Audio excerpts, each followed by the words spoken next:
la política de vivienda dependerá de mi vicepresidencia primera. Eso se lo garantizo, señoría. Y le garantizo, ríanse, ríanse. Señor Feijóo niega. Mire, yo llevo 7 años al frente del Gobierno y he comparecido más de 35 ocasiones en estas Cortes. Usted fue presidente de la Xunta de Galicia durante 13 años y solamente compareció en 10 ocasiones en el Parlamento gallego. ¿Qué lecciones quiere dar usted? En fin. Vuelvo la... Es mentira, señorías. Es mentira. Bueno. Vuelvo a la oposición destructiva que sufre España, a su colapso político-intelectual. Por tanto, si no tienen proyecto, ¿qué es lo que les queda? ¿Qué es lo que les queda? Bueno, pues lo que les queda es insultar, como insultan, caer en contradicciones, como caen, y rendirse a la ultraderecha copiando sus formas y sus políticas. Sobre insultos... Bueno, yo sobre insultos no recordaré ninguno, porque bastará leer mañana el diario de sesiones para saber exactamente de qué estamos hablando y a qué me refiero. Contradicciones, pues todos los días, en todas las materias, ¿no?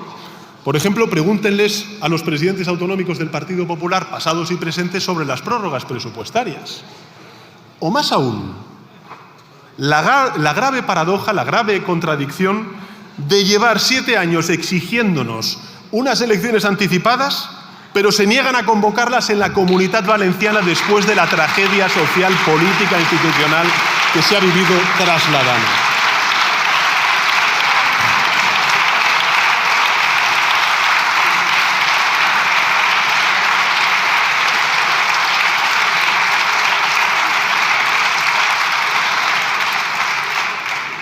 Desde esta tribuna le vuelvo a exigir, no al señor Feijóo, porque claramente, pero al señor Abascal, que no pacten con la derecha y que vayan los valencianos y valencianas a elecciones, que no quieren más dosis de negacionismo, lo que quieren es cambiar el rumbo después del desastre que ustedes han traído a la Comunidad Valenciana. ¿Y rendirse a la ultraderecha?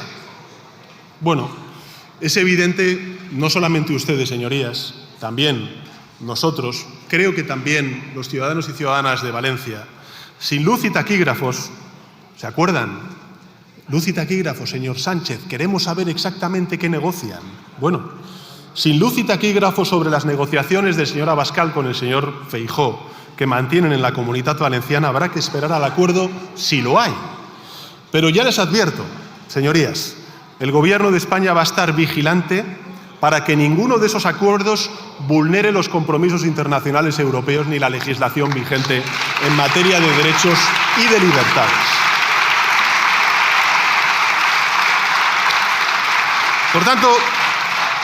Por tanto, señorías, ahí están los datos. España funciona. España avanza gracias a un gobierno de coalición, efectivamente, el primero de la historia de la democracia. Hemos abierto esa costumbre europea que desde luego en España no había tenido a nivel estatal esa materialización, un gobierno de coalición progresista, en minoría parlamentaria, como ocurre en una amplísima mayoría de países europeos. Un gobierno también, por cierto, estable. Si no, miren a su alrededor en otros países europeos. Y si no quieren ustedes mirar más allá de los Pirineos, bueno, pues miren, por ejemplo, en España, donde con gobiernos de coalición de derecha y de ultraderecha después de las elecciones autonómicas de mayo de 2023, también con mayorías parlamentarias en sus asambleas regionales entre la derecha y la ultraderecha, pues ni han legislado, se han roto y están haciendo retroceder en derechos y en libertades en muchos de estos territorios, como posteriormente haré referencia a ello. Por tanto, un gobierno de coalición progresista en minoría parlamentaria, que lo que hace es consolidar derechos para la gente de a pie, que es la causa fundamental de nuestra acción política, que hace de la transformación energética una palanca de desarrollo económico y territorial en nuestro país, que ve en la migración ordenada un deber moral y una oportunidad económica para el crecimiento de nuestro país, que fortalece el estado del bienestar en lugar de debilitarlo como hacen otros, que apuesta por el multilateralismo y por la paz y que no dará un paso atrás en las libertades y en los derechos de las mujeres. Y cuando llegue la hora de las elecciones, en el año 2027, este Gobierno, ¿para qué está trabajando? Está trabajando para dejar a los españoles una economía que crece sólida, con más empleo creado que el que yo me encontré en el año 2018, cuando tuve el honor de ser elegido por ustedes, por esta Cámara, mejor dicho, como presidente del Gobierno, con menos desigualdad, con Cataluña plenamente normalizada gracias a la aplicación total y efectiva de la ley de amnistía y con unas cuentas públicas más saneadas que hace 7 años. Todo ello tras haber pasado una guerra, pandemias, volcanes y una oposición destructiva.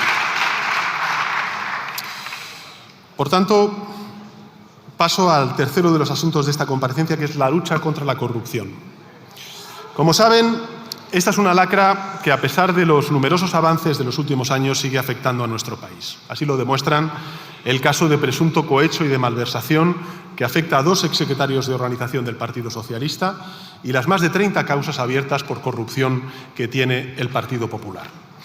La posición del Gobierno... ¿Estoy diciendo una mentira, señorías? No. La posición del Gobierno y de mi formación política en este sentido es meridiana y rotunda. Tolerancia cero ante la corrupción y colaboración total con la justicia.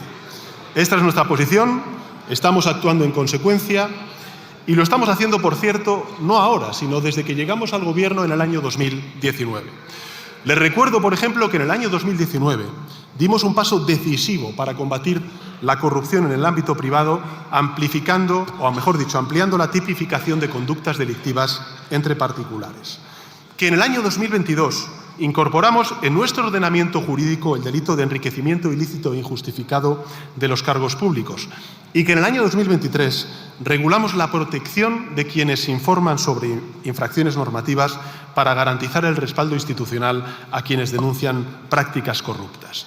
Y que en el año 2024 pusimos en marcha un plan de acción por la democracia que incluye 31 medidas pioneras, la mayoría ya aprobadas o en fase avanzada de tramitación parlamentaria, y orientadas a reforzar 3 cosas. La primera, la transparencia; la segunda, el pluralismo informativo; y la tercera, el derecho a la información.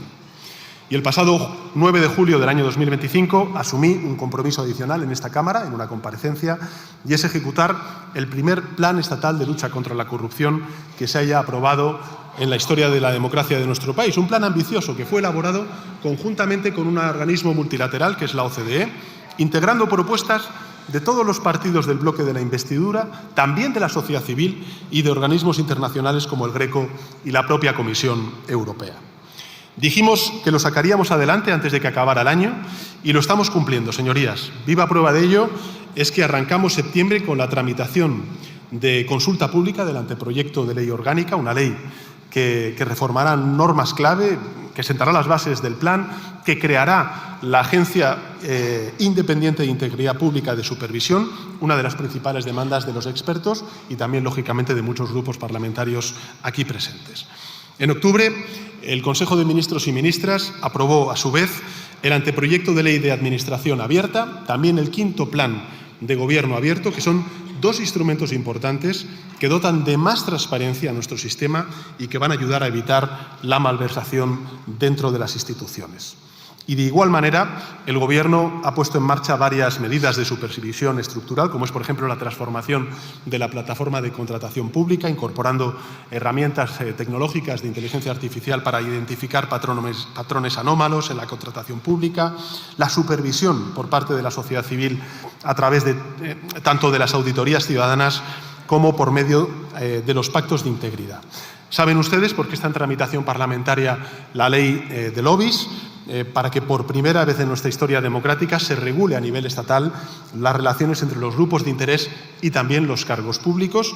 Y a finales de octubre el Consejo de Ministros, como saben, aprobó la Ley Orgánica de Enjuiciamiento Criminal, que atribuye la instrucción de los procesos penales a la Fiscalía, como ocurre en todos los lugares de Europa, y dota al Ministerio Fiscal de una mayor transparencia y de una mayor autonomía. Todo esto, señorías, tengo que decirlo, en tiempo récord, cumpliendo la palabra dada e impulsando ya 13 de las 15 medidas del plan y situando a España a la vanguardia europea en la lucha contra la corrupción. Espero poder contar con una amplísima mayoría del consenso parlamentario para que puedan ser aprobadas cuanto antes estas importantes leyes en la lucha contra la corrupción. Y quiero además decir algo muy importante, y es que este plan, su ejecución, su implementación va a ser evaluado externamente por un organismo con una alta reputación como es la OCDE. Este prestigioso organismo internacional no solamente va a supervisar la implementación de este plan, sino que también va a medir los resultados alcanzados. Y a mí me parece esto esencial, más allá de las palabras, porque nosotros, pues en fin, no hacemos todo esto para cumplir el expediente y dejar atrás pues esta crisis. Lo hacemos porque realmente creemos en la limpieza democrática, porque la corrupción no solo define a corruptores y a corrompidos, también pone frente al espejo a quienes deciden actuar y a quienes deciden mirar a otro lado. Y no tengan duda, señorías, de que este Gobierno siempre estará entre los que actúan.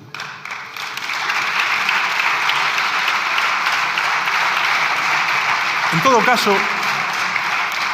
caso, señorías, debemos ser claros y recordar que la corrupción en nuestro país adopta muchas formas.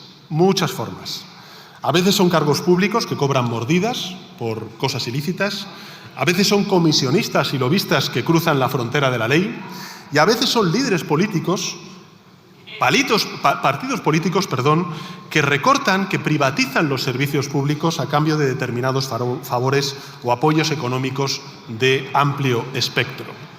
Es posible que esta última forma de corrupción no sea ilegal, stricto sensu, pero desde luego es absolutamente inmoral y hace un daño tremendo a la mayoría de nuestro país. Porque, aunque no aparezca a menudo en los titulares de la prensa, no lo aparece sin duda alguna, se sufre a diario. Se sufre, por ejemplo, en las listas de espera, en las aulas, en los hospitales masificados, en la falta de plazas en escuelas infantiles públicas, en las residencias de mayores y también, lógicamente, en los bolsillos de millones de españoles de clase media y trabajadora de nuestro país. Y este es el cuarto y último asunto que debo abordar en esta comparecencia. Y me gustaría hacerlo porque realmente, señorías, pienso que el futuro de nuestro estado del bienestar, repito, el futuro de nuestro estado del bienestar, pues nos estamos jugando lo que realmente es el alma de España. Y me quiero explicar. Miren, la historia de nuestros servicios públicos es en gran medida la historia de nuestra democracia y de nuestra libertad. Tras la dictadura franquista, nuestro país dejó atrás un modelo que todos los expertos, todos los académicos han calificado de asistencial y de excluyente. Teníamos una sanidad fragmentada y vinculada al empleo, que penalizaba a millones de personas, especialmente a las mujeres que no tenían un trabajo formal. Dejó atrás un sistema educativo anticuado, clasista, que fomentaba la segregación y perpetuaba las desigualdades. Un sistema de pensiones y de dependencia en el que la vejez estaba fuertemente vinculada a la precariedad y también a la pobreza. La Constitución de 1978 supuso un punto de inflexión en esta materia, porque en ella reconocimos el derecho a la salud, a la educación, a la protección social como pilares de una sociedad democrática. Y a partir de los años 80, la sociedad española, los gobiernos se pusieron en marcha. ¿Qué es lo que se hizo? Bueno, se creó un Sistema Nacional de Salud Universal, gratuito, financiado con impuestos, que acabó por convertirse en uno de los mejores del mundo. Creamos un sistema educativo público, de calidad, que llegaba hasta el último rincón del territorio y que universalizaba el acceso a la formación desde los 0 años hasta la universidad.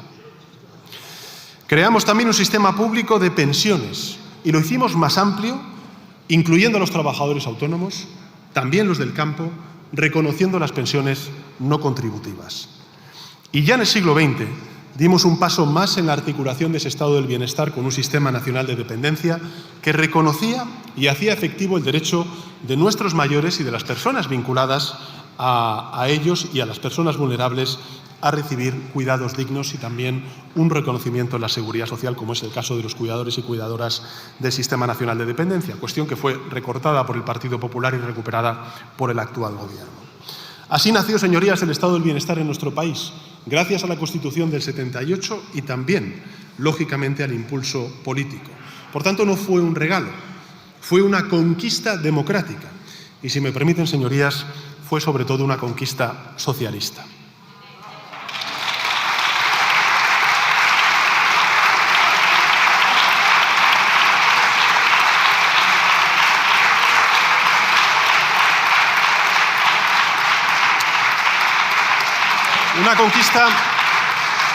Una conquista que, desgraciadamente, la bancada de la oposición se ha empeñado en destruir cada vez que ha tenido ocasión y ha tenido mayoría parlamentaria en estas Cortes Generales y ha gobernado, por ejemplo, en primer lugar, con las privatizaciones masivas bajo el Gobierno de José María Aznar, recordémoslo, donde se regaló al sector privado, señorías, una parte importante de nuestras empresas y servicios públicos por un valor total de 30.000 millones de euros. 30.000 millones de euros. Después, con los recortes y la austeridad del Gobierno del señor Rajoy, que redujo en un 7% la inversión estatal en sanidad, un 22% la inversión estatal en educación y un 23% la inversión estatal en dependencia. El mayor de esos recortes, por cierto, orquestado por el entonces secretario de Estado de Servicios Sociales e Igualdad, un tal Moreno Bonilla. Ustedes parecen haberlo olvidado, pero nosotros no. Por tanto, privatización, recortes y precariedad. Ese ha sido el mantra, el regalo del Partido Popular a nuestro estado del bienestar en los años que siempre ha gobernado este país. Afortunadamente, el cambio de gobierno en julio de 2018 puso fin a esta tendencia que desmantelaba, que destruía nuestro estado del bienestar, y yo creo, honestamente, señorías, que marcó el inicio de una nueva etapa en nuestra historia política. Porque desde que llegamos al Gobierno, ¿qué es lo que hemos hecho? Bueno, lo primero que hemos hecho es algo muy importante y con un extraordinario esfuerzo. Hemos revertido los recortes de la anterior administración del Partido Popular. Hemos ampliado los derechos de ciudadanía y hemos apostado por lo público como ningún otro gobierno lo había hecho antes. Eso es lo que hemos hecho y eso es lo que estamos haciendo, señorías. Y tenemos un dato muy claro, un dato incontestable para demostrarlo, y son 300.000 millones de euros. Ese es el dato. Repito, 300.000 millones de euros. Ese es el dinero adicional, repito, 300.000 millones de euros de dinero adicional que este Gobierno de coalición progresista ha invertido en servicios públicos a lo largo de estos 7 años de administración. Generalmente, esos 300.000 millones de euros, en una amplísima mayoría, se han transferido a los gobiernos autonómicos, que, como saben, son los que tienen las competencias en materia de sanidad, de educación, de servicios sociales y de dependencia. Para que nos hagamos una idea, señorías, esto representa un 47% más, estos 300.000 millones de euros representan un 47% más de lo que invirtió la anterior administración del señor Rajoy en el mismo lapso de tiempo. Una cantidad equivalente, para que nos hagamos una idea, esos 300.000 millones de euros, señorías, al Producto Interior Bruto anual de Andalucía, de Extremadura y de Castilla y León juntos. Eso es lo que hemos transferido durante estos últimos 7 años a las comunidades autónomas.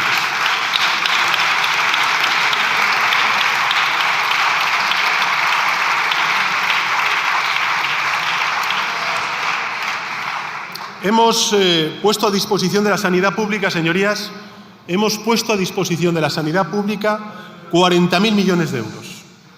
40.000 millones de euros. Un 45% más que el Gobierno anterior.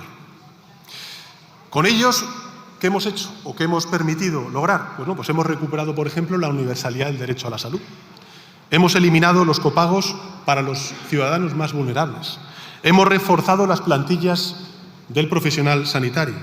Hemos ampliado la cartera de servicios comunes Y hemos modernizado 13.000 centros de salud en todo nuestro país y hemos comprado maquinaria nueva que hoy está a disposición de los ciudadanos en muchos hospitales de nuestro país.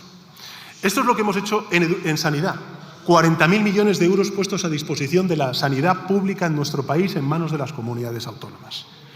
En educación hemos movilizado, señorías, un 91% más que el Gobierno anterior. Repito, un 91% más de recursos que el Gobierno anterior. ¿Con ello qué hemos logrado? Hemos logrado doblar el número de becas, hemos creado 42.000 plazas públicas para los chavales, los niños y niñas de 0 a 3 años, hemos aumentado en un 42% las plazas de formación profesional, hemos ampliado las plantillas de docentes, hemos equipado los centros educativos con recursos de programación y de robótica y hemos creado nuevos mecanismos de apoyo para los alumnos y alumnas más desfavorecidos. Eso es lo que hemos hecho en educación, señoría, un 91% más de recursos para nuestros jóvenes y nuestros maestros. Y en dependencia, ¿qué hemos hecho tras los años largos y negros de la administración anterior? Bueno, pues hemos invertido 8.116 millones de euros más que la administración del Partido Popular de Mariano Rajoy. Y lo hemos hecho primero para revertir los recortes que se infligieron por parte de la administración del Partido Popular, para corregir los años de infrafinanciación del Sistema Nacional de Dependencia, para mejorar los servicios que reciben nuestros ciudadanos, con mejores pensiones, con la transformación del modelo de cuidados de larga duración hacia la atención centrada en las personas o con una ley ELA que permitirá a las personas que sufren esta enfermedad contar con un acompañamiento a las 24 horas del día. Esto es lo que hemos hecho. Esto es lo que hemos hecho. Reforzar donde otros recortaron e invertir donde otros privatizaron. Entonces, la pregunta, señoría, es esta. Si hemos aumentado en 300.000 millones de euros las transferencias a las comunidades autónomas para reforzar las políticas públicas que están en manos de las comunidades autónomas, la pregunta que se puede hacer la gente que esté viendo esta comparecencia, que esté escuchando al Gobierno dar estos datos, la pregunta es evidente. Si el Gobierno central está invirtiendo más en servicios públicos, está transfiriendo más de 300.000 millones de euros respecto a lo que hizo la administración anterior, ¿por qué en muchos lugares de nuestro país las listas de espera y la calidad del servicio de estos servicios públicos están empeorando? ¿Por qué está empeorando?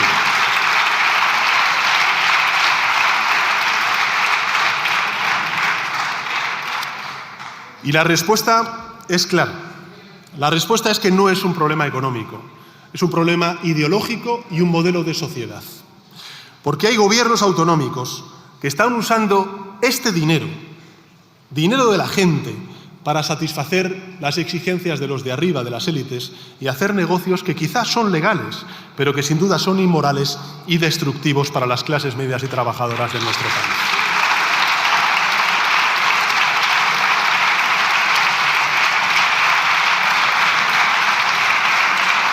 Y esto, señorías, y esta, señorías, es la cuestión, porque estamos creciendo, sí, pero tenemos que redistribuir ese crecimiento y el Gobierno está poniendo en manos de las comunidades autónomas esos recursos económicos para que se redistribuya ese crecimiento, los frutos de ese crecimiento, gracias a un fortalecimiento del estado del bienestar que está entre sus competencias.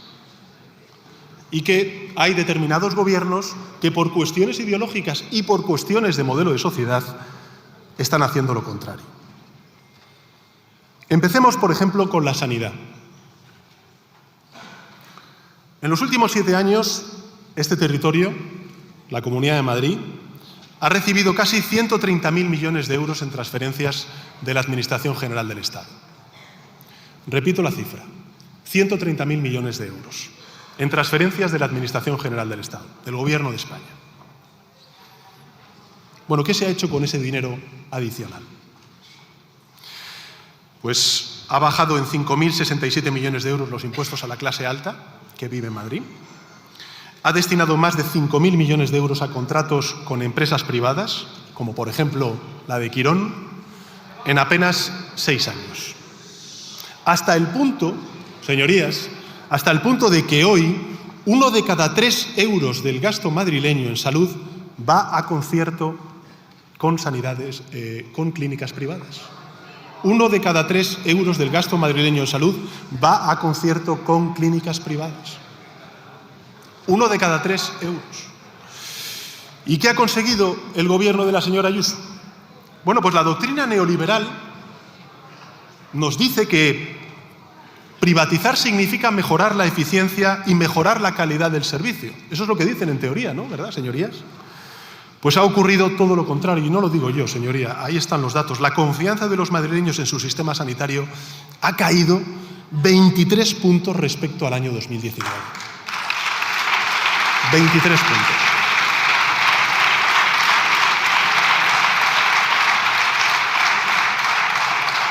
De hecho, si comparamos con anteriores administraciones también del Partido Popular, desde que la señora Ayuso es presidenta de la Comunidad de Madrid, la evaluación del sistema sanitario de la Comunidad de Madrid ha obtenido las peores calificaciones de los últimos 15 años. De los últimos 15 años. No deja de resultar contradictorio, habiendo transferido desde el Gobierno de España la totalidad de recursos que hemos transferido a la Comunidad de Madrid precisamente para fortalecer la sanidad pública, algo que no se ha hecho. Mientras, por tanto, el número de pacientes que aguardan para ver a un especialista se ha duplicado, las listas de espera para hacerse una prueba diagnóstica se han disparado, de manera que hoy hay que esperar hasta 2 años, señorías, 2 años para ecografías por bultos en pecho o en cuello. 2 años, señorías. Y para más INRI, a mucha gente le están dando cita para hacerse esas pruebas a las 3 o a las 4 de la madrugada. Y si la rechazan, la Comunidad de Madrid les penaliza con aún más meses de espera. No importa si es gente mayor, con hijos dependientes o con un trabajo sin flexibilidad de horario. O van cuando le viene bien a la empresa concesionaria del turno o pierden su derecho constitucional.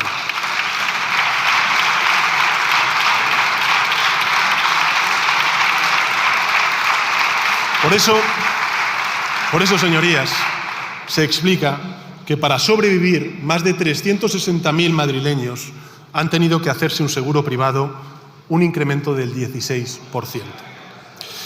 Este es el milagro privatizador de la Comunidad de Madrid, señorías, una sanidad pública que se apaga poco a poco, pese al esfuerzo de sus extraordinarios profesionales, mientras brillan las cuentas de resultados de las empresas privadas. Señorías del Partido Popular y de Vox, ustedes han convertido Madrid en un casino en el que Quirón siempre gana y los ciudadanos, al menos la mayoría, siempre pierden.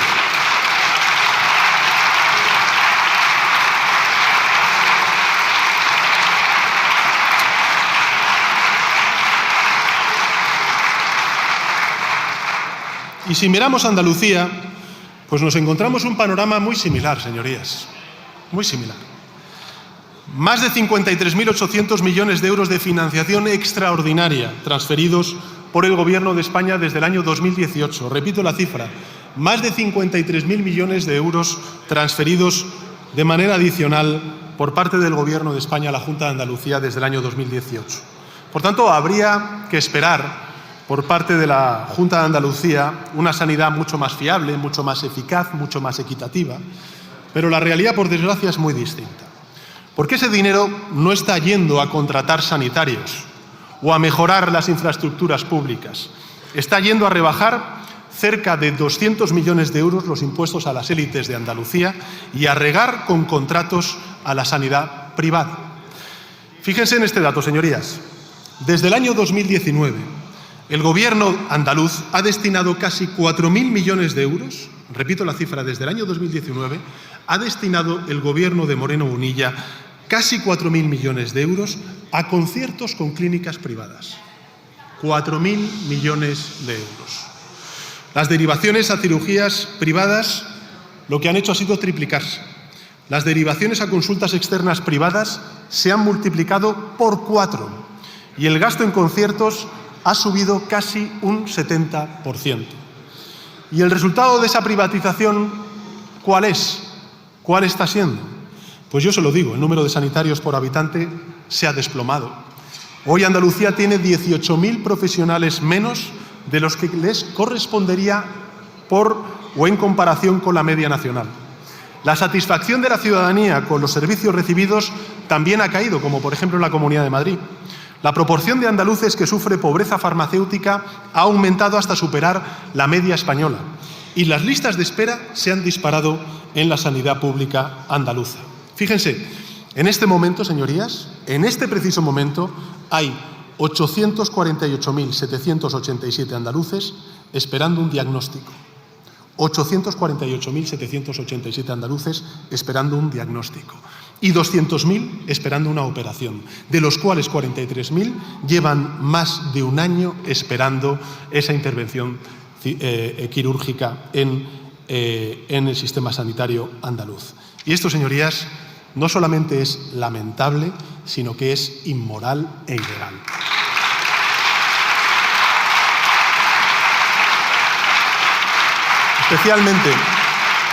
Especialmente cuando esta dejación de servicios viene acompañada de mentiras, de negligencia, como está ocurriendo con la crisis inédita en los programas de cribado de cáncer. El sistema ha dejado de funcionar correctamente en varias provincias, comprometiendo la detección precoz y con ella la salud y la vida de miles de mujeres en Andalucía. Bastaba antes una llamada breve, rutinaria, para ahorrar un sufrimiento inmenso a mucha gente. Pero esa llamada nunca llegó. Y lo más grave es que aún se desconoce por qué no llegó esa llamada. Lo que sí está llegando son excusas, son ceses cosméticos, son manipulaciones informativas que no ayudan ni a resolver el problema ni a corregir las graves injusticias que este proceso privatizador ha abierto. La historia, como ven, es parecida a la que vivimos en la Comunitat Valenciana. Otro territorio en el que la pésima gestión del Partido Popular está haciendo estragos, y no me refiero solamente a la Dana de Valencia y a la negligente gestión del presidente Mazón, o el expresidente Mazón. En estos 2 últimos años, señorías, esta comunidad autónoma, la Comunitat Valenciana, ha recibido más de 30.000 millones de euros adicionales en transferencias del Gobierno de España para reforzar los servicios públicos. Repito la cifra, 30.000 millones de euros adicionales por parte del Gobierno de España. Sin embargo, su inversión, paradójicamente, en sanidad ha caído en 743 millones de euros. Ha caído en 743 millones de euros, mientras que sus conciertos con las clínicas privadas han subido hasta superar los 376 millones de euros. Por tanto, menos recursos para los ciudadanos no será porque no se han transferido más recursos por parte de la Administración General del Estado a esa comunidad autónoma, más negocio para los suyos, como ocurre en todas aquellas administraciones que gobierna el Partido Popular.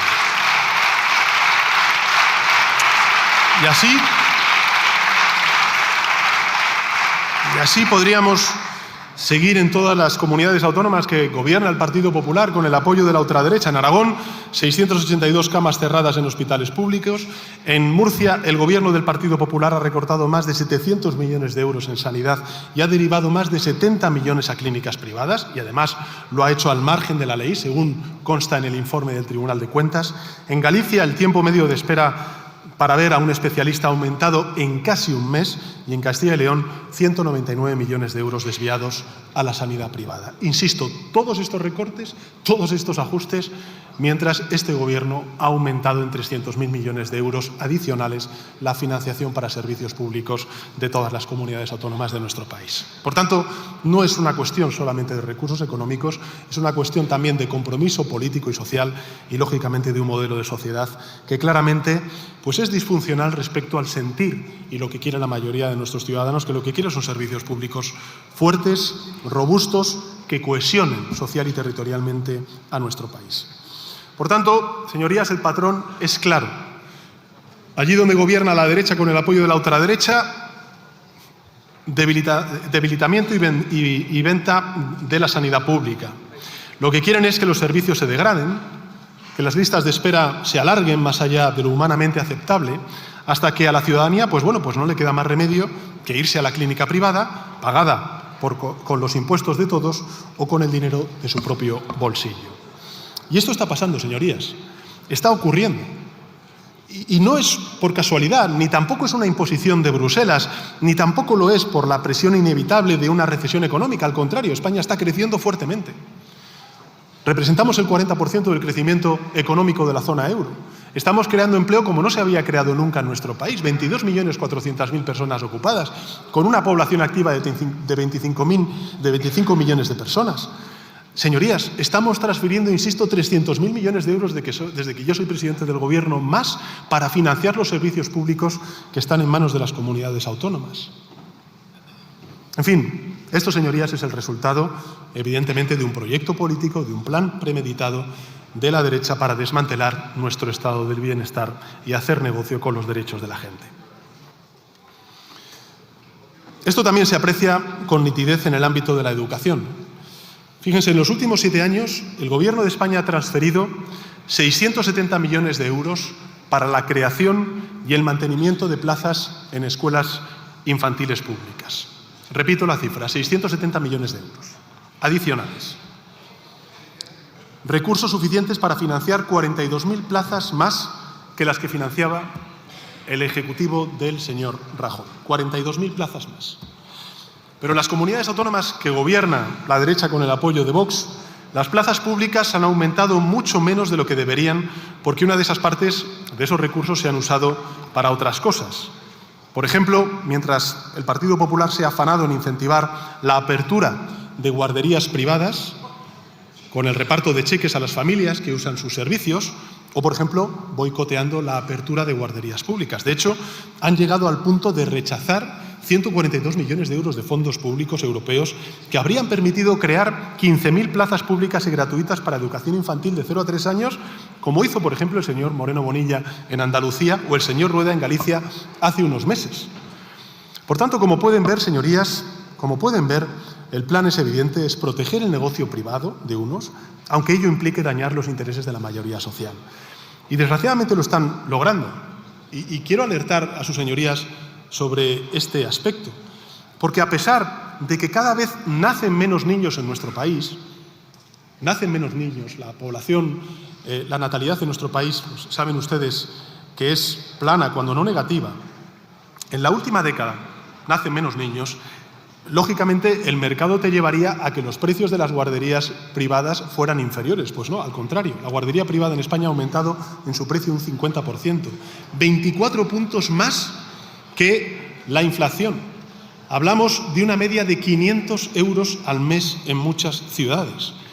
Los propietarios, que suelen ser grandes grupos inversores, pues evidentemente se forran.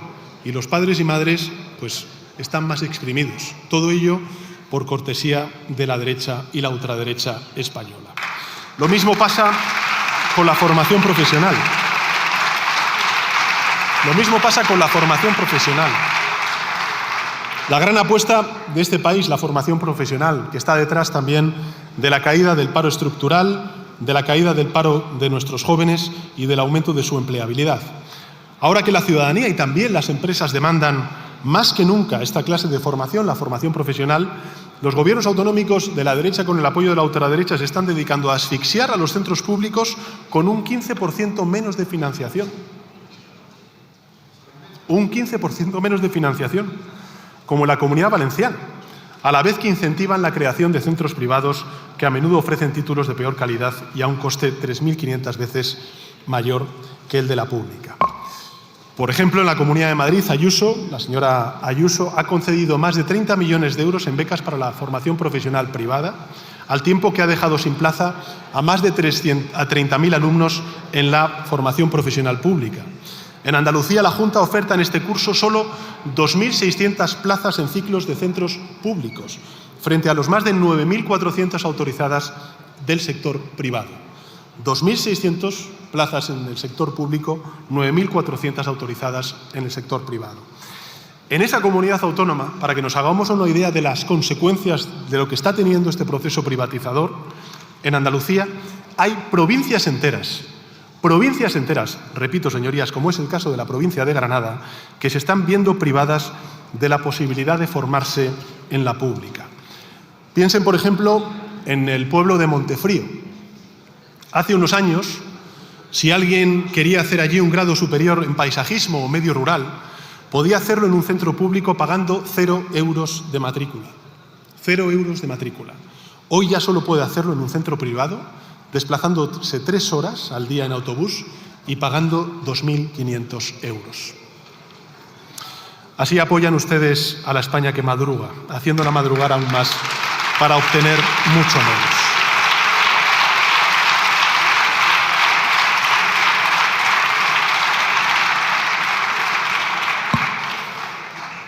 Sobre la educación superior, señorías, en la Comunidad de Madrid la situación es tan grave que una universidad como la Universidad Complutense ha tenido que solicitar un crédito de 35 millones de euros para poder pagar sus nóminas.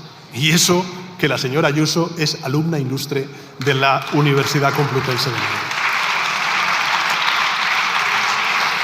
Del mismo modo, nos negamos a que la dignidad y salud de nuestros mayores dependientes dependa exclusivamente del dinero de sus familiares. Fíjense, en Andalucía, desde que el señor Moreno Bonilla gobierna la Junta, se han creado más de 15.400 plazas en residencias para mayores concertadas o privadas. 15.400. Recordemos, como he dicho antes, que este Gobierno ha transferido más de 8.000 millones de euros para revertir todos estos recursos en materia de dependencia. Plazas que cuestan una media de 2.000 euros al mes. Un precio imposible para muchísimas familias andaluzas. Y al mismo tiempo, la consecuencia es que las listas de espera para acceder a ayudas por dependencia han crecido hasta los 600 días. Piensen por un segundo, señorías, en lo que significa esto. Casi 2 años viendo cómo se apaga la autonomía de un ser querido y cómo se vacían los ahorros o aumentan las deudas para pagar una ayuda que es un derecho de todos y todas los ciudadanos y ciudadanas y una obligación de las administraciones autonómicas. En 2024, señorías, más de 5.000 andaluces murieron en la lista de espera.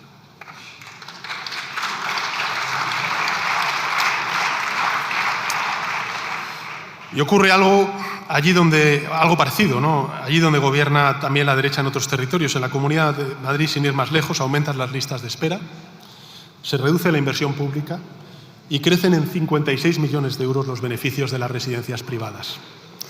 En Extremadura, la Junta de Extremadura destina más del doble de recursos a los centros de mayores privados que a los públicos. Estamos hablando de 27.800 frente a 13.000 euros de media por cama. En Galicia, el señor Rueda acaba de recortar otros 17 millones de euros a la inversión en dependencia, consolidando así el récord que ya conquistó el antiguo presidente de la Xunta de Galicia, el señor Feijóo, que fue convertir a Galicia en la comunidad con menor gasto en dependencia por persona mayor de toda España. Y en la Comunidad Valenciana, 3.406 personas murieron en el año 2024 esperando una ayuda a la dependencia que, por cierto, nunca llegó. En fin, señorías, podría seguir pues así toda la mañana. Pero creo que no es necesario. Porque se mire por donde se mire, se analicen los datos como se analicen, el diagnóstico de lo que está pasando es claro. Allí donde gobiernan, las derechas están replicando los recortes y las privatizaciones que aplicaron Aznar y Rajoy a nivel nacional, con el objetivo evidente de desmantelar lo público, de convertir los derechos de la mayoría en el negocio de una minoría privilegiada.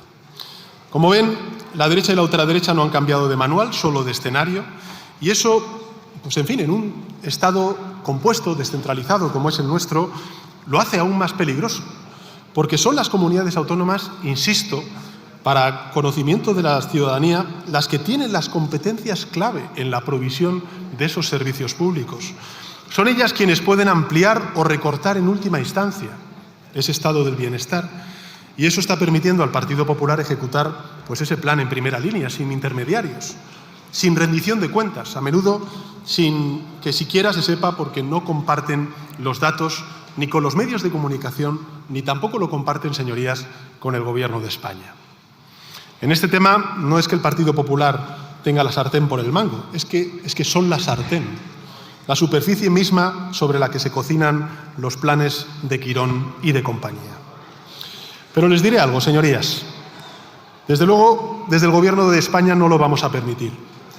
El Gobierno de coalición progresista va a defender los derechos de la gente y lo vamos a hacer con determinación y con contundencia, respetando sin duda alguna la ley y las divisiones competenciales, por supuesto, faltaría más, colaborando con aquellos gobiernos autonómicos que no quieran sumarse a esa ola privatizadora y quieran poner fin a esta tendencia de recortes y de privatización. Pero sin duda alguna también plantando cara a quienes están desmantelando nuestro estado del bienestar con nocturnidad y alevosía. Para ello, ¿qué vamos a exigir a las comunidades autónomas? Primero, transparencia absoluta. Les vamos a pedir que compartan sus datos, bueno, mejor dicho, los datos de la gente que vive en esos territorios, en sanidad, en dependencia y en educación. Y los vamos a analizar y los vamos a poner a disposición de la opinión pública. Porque esos datos, los datos de los cribados de cáncer en la comunidad autónoma de Andalucía, no son de la Junta de Andalucía, son de las mujeres, de las personas de Andalucía. Por tanto, los vamos a analizar, los vamos a poner a disposición de la opinión pública para que nosotros mismos podamos conocer también desde el Gobierno de España dónde están yendo a parar los recursos públicos que se están transfiriendo desde el Gobierno de España a las comunidades autónomas. Y porque esos datos, insisto, no son de las comunidades autónomas, no son de los gobiernos autonómicos, sino de los ciudadanos y ciudadanas, de todos y cada uno de ellos y de ellas. Por tanto, se acabó eso de usar el dinero para la sanidad en regalos fiscales o también en ayudas a los toros. Se acabó no cumplir con la ley de interrupción voluntaria del embarazo y no aprobar el registro de objetores que mandata nuestra legislación. Se acabó eso de trocear y vender los derechos de nuestros ciudadanos a la empresa que pague mejor. Vamos a defender con uñas y dientes el estado del bienestar y lo vamos a hacer, señorías, por tres motivos fundamentales. El primero, por responsabilidad. El segundo, por convicción. Y sí, el tercero, por patriotismo. Por patriotismo. Porque defender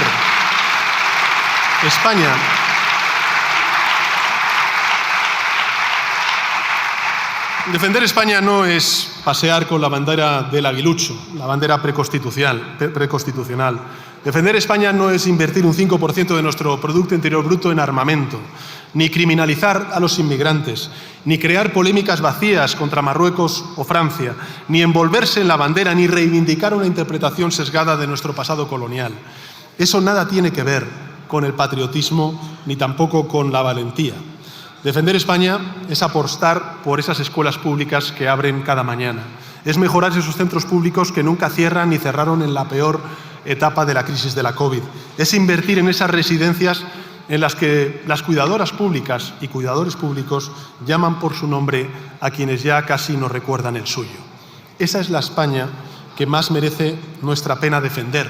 La España del bienestar, señorías. La España del bienestar que construyeron nuestros padres, nuestras madres, nuestros abuelos, nuestras abuelas. La España que es de todos y de todas. La España que nos iguala y la España que nos integra. Es la España de lo público. Y eso, señorías del Partido Popular y de Vox, ustedes no van a destruirlo. Sencillamente porque no les vamos a dejar. Como ha dicho la presidenta, comparezco en esta Cámara para hablar de 4 cuestiones que son enormemente relevantes. La primera, las decisiones tomadas en el Consejo Europeo del pasado 23 de octubre. La segunda, la situación legislativa. La tercera, los avances que está realizando el Gobierno en materia de lucha contra la corrupción. Y, por último, la cuarta, el estado de los servicios públicos en determinadas comunidades autónomas. Si me permiten, empezaré por la primera de ellas, es decir, Bruselas. El último Consejo Europeo ha supuesto un hito importante en nuestra historia comunitaria porque en él, por primera vez, la vivienda ha entrado en la agenda europea. Y lo ha hecho no por casualidad, ni por inercia. Lo ha hecho gracias, entre otros gobiernos, al Gobierno de España y también a la familia política a la que pertenezco, la socialdemócrata, que tengo también el honor de liderar. Porque fuimos los socialistas quienes exigimos en el año 2024 la creación de una comisaría, es decir, de un ministerio, para entendernos en términos coloquiales, que los ciudadanos nos entiendan, una comisaría europea específica de vivienda. Han sido y son alcaldes progresistas, como el alcalde de Roma, la alcaldesa de París, junto con otros muchos liderados por el alcalde de Barcelona, el alcalde socialista Jaume Collboni, quienes sitúan la crisis de la vivienda como un problema europeo, que por tanto exige de respuestas comunitarias. Y somos los socialistas quienes hemos hecho posible la puesta en marcha de un plan europeo de vivienda asequible que pronto verá la luz, tal y como nos ha anunciado la Comisión Europea. Y este debate, señorías, es relevante. Lo es porque la crisis de la vivienda exige de políticas públicas también a nivel europeo. La política neoliberal de no intervención, de dejar hacer exclusivamente las fuerzas del mercado, lleva décadas naufragando, no solamente en España, sino también en otras muchas partes de Europa que sufren el alza de los precios de la vivienda. Y ahí están los resultados. El 60% de la desigualdad que se sufre en nuestro país trae causa de la imposibilidad de muchísima gente de poder acceder a una vivienda digna. Por ello, ¿qué hemos propuesto desde España? ¿Qué estamos proponiendo tanto a nivel del Parlamento Europeo como también del Consejo a la Comisión? En primer lugar, nuevas regulaciones a nivel europeo que permitan a los Estados miembros actuar en zonas tensionadas por el alza de la vivienda, también por la tensión turística. Que se prohíba la compraventa especulativa de vivienda y, ¿por qué no?, la venta a fondos buitres de vivienda protegida, tal y como estamos proponiendo desde el Gobierno de España. Y que se dedique también a nivel europeo una partida específica para la construcción de vivienda asequible para compra o alquiler de los más jóvenes. En definitiva, señorías, una verdadera política pública, y subrayo pública, de intervención a nivel europeo que haga de la vivienda el quinto pilar del Estado del Bienestar, tal y como nos hemos fijado desde el Gobierno de España durante esta legislatura. Y esto es importante, señorías, porque los europeos sin duda tenemos que unirnos frente a la amenaza de Putin y tenemos que solidarizarnos con Ucrania. Tenemos que impulsar nuestra competitividad y también tenemos que superar las guerras arancelarias y las guerras comerciales que están abriendo otras grandes potencias en el mundo. Pero también tenemos que unirnos para resolver la crisis de la vivienda, porque en definitiva también la competitividad económica de nuestro continente, la cohesión social, en definitiva la prosperidad económica de Europa, dependen de ello. De igual modo, los europeos tenemos que trabajar juntos para neutralizar la emergencia climática. Yo creo que esto, además, señorías, es muy importante en un país como el nuestro, que está sufriendo en primera persona, en nuestras propias carnes, las consecuencias de la emergencia climática. Y, evidentemente, lo sabemos, aquí también vamos a ser testigos de nuevo en este debate en la mañana de hoy, fuerzas políticas que defienden que en el contexto actual la transición ecológica es un obstáculo para nuestra competitividad y para nuestra seguridad. Y que, por tanto, ante esta coyuntura, lo que deberíamos hacer es abandonar nuestros compromisos con la transición ecológica, con la transformación energética y quedarnos en el ahora no toca. Nosotros, señorías, pensamos exactamente lo contrario. Pensamos que ahora, más que nunca, es necesario mantener nuestra ambición de cumplir con ese objetivo de reducción de las emisiones de gases de efecto invernadero al 90% en el año 2040 y ser neutrales desde el punto de vista climático en el año 2050, que es lo que nos hemos comprometido con la ciudadanía europea. Creo, señorías, que todos somos muy conscientes de que la emergencia climática mata y que también empobrece en nuestras sociedades.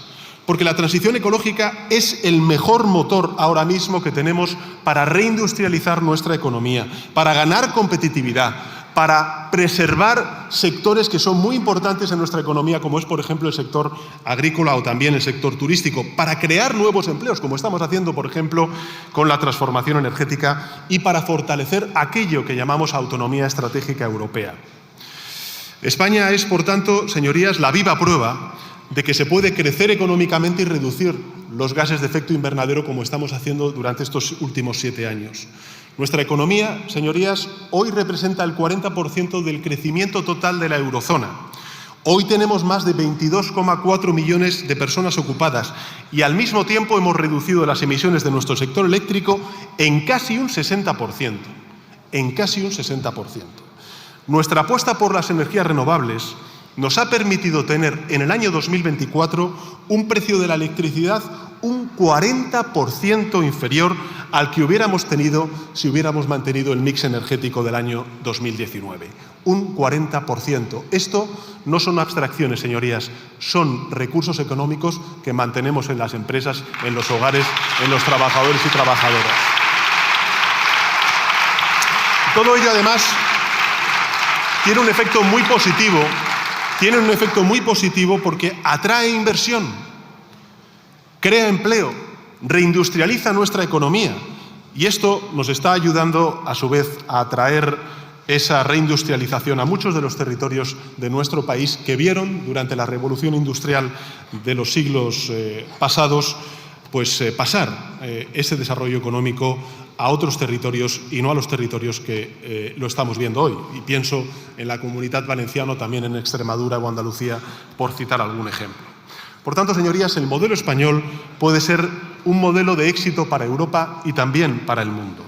10 años después de los acuerdos de París, Europa es hoy quien lidera el compromiso climático. Hoy estamos viendo grandes potencias como, por ejemplo, la estadounidense, que se ha apartado de esos compromisos climáticos, que se ha salido de los acuerdos de París, pero quiero decir con orgullo que Europa, también gracias al compromiso de España, sigue manteniendo viva la llama del compromiso climático, no solamente con las generaciones presentes, sino también con las generaciones futuras que tienen el mismo derecho que nosotros a vivir en un planeta saludable.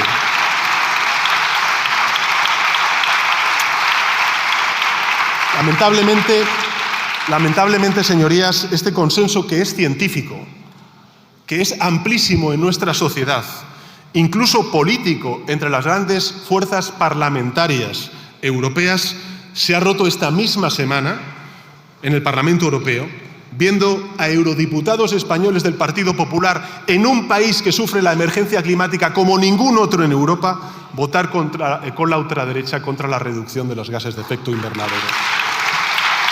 Ese es el compromiso que tienen otras fuerzas políticas. Pero quiero decir algo. Mientras sea presidente del Gobierno, España va a cumplir con estos compromisos climáticos. Y lo vamos a hacer porque queremos salvar vidas, vidas que se perdieron en Valencia. Porque queremos modernizar sectores enteros en riesgo por la emergencia climática, como el sector agrícola o también el sector turístico. Y porque queremos crear oportunidades e industria en territorios donde la revolución industrial del siglo XX pasó de largo. Y para que los padres y madres de hoy puedan mirar a la cara de sus hijos en el mañana y decirles que nuestra generación, la suya también, señorías, la del Partido Popular y la de Vox también, hicimos todo lo posible para darles un futuro próspero. Esto es lo que defendí en el Consejo Europeo, señorías, y así lo anuncié también en la Cumbre Mundial del Clima que se está celebrando en Brasil desde la semana pasada. Y en el Consejo Europeo, también del pasado 23 de octubre, abordamos la cuestión palestina, una vez más, con enorme preocupación por la fragilidad del alto el fuego y las muchas incertidumbres que aún vertebran el camino hacia la paz. La posición de España en esta materia, señorías, es conocida por sus señorías y también, lógicamente, creo que en el mundo entero. Porque pese a las dudas que pueda suscitar, y las suscita sin duda, hay que aprovechar la oportunidad abierta en Egipto, en Sharm el-Sheikh, para el encuentro. Y hay que confiar en los mediadores y apoyar a todas las partes. Pero también, con la misma contundencia, hay que exigir a Israel que abra completamente los corredores humanitarios, que respete la integridad, entre otros, del pueblo palestino y que avance hacia la solución de los dos estados. Porque esa es la única solución justa y duradera para este terrible conflicto. Y como saben, desde el principio de esta guerra, España se ha ofrecido a albergar una conferencia internacional de paz que abra el horizonte de seguridad y de paz entre los pueblos de Israel y de Palestina. Por tanto, desde el Gobierno de España vamos a ser constructivos, pero también creo que es importante subrayar que vamos a ser vigilantes, porque vamos a seguir muy de cerca el proceso asegurarnos de que el primer ministro Netanyahu y también la banda terrorista Hamás cumplen lo pactado, y vamos a seguir apoyando a la población palestina todo el tiempo que sea necesario. De hecho, les anuncio que la semana que viene el Gobierno transferirá a la Autoridad Palestina 46 millones de euros extraordinarios en ayuda socioeconómica a través de programas europeos, porque España estará siempre con el pueblo palestino y también estará siempre con el pueblo de Israel. Esto en lo que respecta, señorías, al 23 de octubre en Bruselas, los resultados del Consejo Europeo. Permítame que aborde ahora el segundo de los asuntos de esta comparecencia, que es la situación legislativa, la situación de esta Cámara. Miren, nosotros, señorías, llevamos gobernando 7 años este país, desde el año 2018. Y lo hemos hecho siempre en coalición y en minoría parlamentaria. Y como recordarán los ciudadanos, en circunstancias extraordinariamente extremas e inéditas. Hemos tenido que gestionar una pandemia, la mayor emergencia sanitaria de los últimos 100 años. Hemos tenido que gestionar crisis energéticas que han derivado en crisis inflacionarias, con inflaciones de 2 dígitos, del 10% al inicio de la guerra de Putin en Ucrania. Hemos tenido, en consecuencia, también que gestionar crisis económicas. Recordemos cómo en los primeros meses de la pandemia tuvo que bajar el PIB como consecuencia del confinamiento en un 20% del Producto Interior Bruto, y hemos tenido también que hacer frente a desastres naturales, por ejemplo, en la isla de La Palma. No es una opinión, estos son hechos, como lo es el que, ante todas estas crisis, pues España también ha sufrido una oposición absolutamente destructiva, sin aportar una sola propuesta, ni arrimar el hombro, cuando la coyuntura o la respuesta política así lo exigía. Una oposición destructiva abonada al esperpento y también rendida a la ultraderecha. ¿Cómo si no se puede explicar, y se lo digo a los ciudadanos que estén escuchando esta intervención, cómo si no se puede explicar que hayan votado en contra de revalorizar las pensiones? Si hay jubilados y jubiladas que también votan al Partido Popular y a Vox. ¿Cómo se puede justificar que se votara en contra de una reforma laboral acordada con los agentes sociales que ha traído más empleo y también una caída sin precedentes de la temporalidad en el mercado de trabajo de nuestro país? ¿Qué razón hay para que se nieguen a aprobar una quita de la deuda que va a aliviar la carga financiera de aquellos gobiernos autonómicos en los que ellos están ahora mismo al frente? Porque de eso estamos hablando. Porque de eso estamos hablando. Bueno, ahora parece que hay otros grupos parlamentarios que se quieren abonar a ese bloqueo, pero por muchos argumentos que encuentren, que yo no entro en ellos, sus razones tendrán, ¿qué motivos, qué argumentos hay para bloquear una ley que protege a nuestros niños y adolescentes en los entornos digitales? ¿Qué motivos hay? ¿Qué motivos hay para que no salga adelante la ley de familias en un país como el nuestro, que sufre un invierno demográfico y que también tiene un problema serio, grave, de corresponsabilidad, de conciliación de la vida laboral, familiar y personal? ¿Qué motivos hay para que no se pueda aprobar la ley de universalidad de la sanidad pública en nuestro país? Y así podría enumerar muchas otras iniciativas que están en tramitación parlamentaria y que con su aprobación mejoraríamos la vida de nuestros conciudadanos. Porque de esto estamos hablando, señorías, de hacer política con mayúsculas, al servicio de los ciudadanos. Voten esos ciudadanos lo que quieran votar, piensen lo que piensen. Por eso, desde esta tribuna, señorías, apelo a los grupos parlamentarios a ese espíritu de acuerdo, porque la suerte de mucha gente, sobre todo de gente que necesita de la acción pública, depende de lo que aquí se debate y de lo que aquí se aprueba.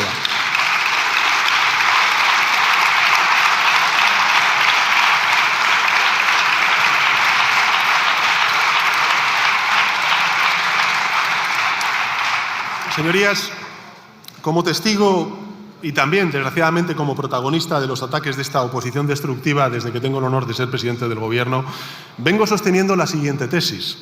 Y es que desde la crisis financiera y desde el fracaso de las respuestas neoliberales a esa crisis financiera, Asistimos al colapso político-intelectual de la derecha tradicional en nuestro país y en nuestro continente.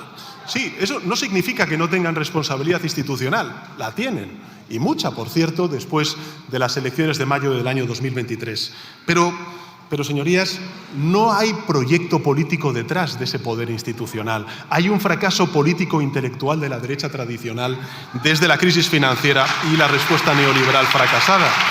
Todos los resultados han demostrado ser producto de mantras absolutamente equivocados. Porque no es cierto que el Estado no deba intervenir en el mercado. Hay fallos que solo desde la intervención pública pueden ser subsanados. Pensemos, por ejemplo, en la crisis energética, pensemos en la crisis habitacional que sufren muchos de nuestros jóvenes, pensemos en el desafío del mundo ciber que tiene ante los derechos y las libertades de la mayoría de la gente, o de la crisis sanitaria de la pandemia. Todo ello, ¿qué es lo que exige? No exige una mayor regulación, pero sí exige una buena regulación. Y desde luego lo que sí que exige, lo que es imperativo, es contar con un estado del bienestar robusto que cohesione y que no haga más desiguales a nuestras sociedades. Como tampoco es cierto, señorías, que las mayorías absolutas en este Parlamento traigan mayor estabilidad. No, no es así, señorías. Son las políticas que se aprueban en esta Cámara las que garantizan que haya una estabilidad social y política en nuestro país. Ejemplos los tenemos muy recientes.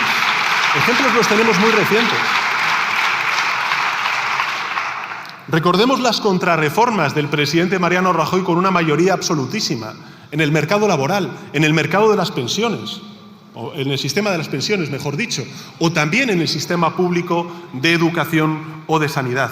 La contestación social que se vivió en los pueblos, las calles de nuestras ciudades fue absolutamente extraordinaria, por no mencionar la grave crisis constitucional que se vivió en Cataluña en esos años. Este Gobierno, señorías, con todas las dificultades posibles, ha logrado aprobar reformas que han mejorado la vida de la gente, también de los votantes de la oposición que sistemáticamente han votado en contra de estas reformas, por ejemplo, en materia laboral, en materia de pensiones, o la educativa o sanitaria. ¿Y todo ello cómo lo hemos hecho? Pues lo hemos hecho con horas y horas de negociaciones interminables, de diálogo, de una clara vocación de acuerdo y no de imposición. Y ahí están los resultados, señorías. No son abstracciones. El trabajo que se ha hecho aquí, que se está haciendo aquí en estas Cortes Generales, está trayendo crecimiento económico como ninguna otra economía europea, creación de empleo como no hemos tenido durante estos últimos 25 años y reducción de desigualdad como tenemos ahora mismo, que es de las más bajas de la historia de nuestro país. Y queda mucho trabajo por hacer en esta materia. Pero lo importante, lo relevante son los resultados. Esas reformas, y digo más, esas reformas las hemos logrado gracias al acuerdo entre sus señorías, el Gobierno de España y los agentes sociales. Hemos logrado paz social. Y esa paz social, señorías, sí, paz social. Y esa paz social, señorías, es uno de los principales activos de por qué ahora mismo España crece como crece, crea empleo como crea empleo y está en la situación política que está. Por tanto, afirmo con total contundencia que por convicción y por necesidad no ha habido en la historia de la democracia de nuestro país un gobierno tan parlamentario como el que me honro en presidir.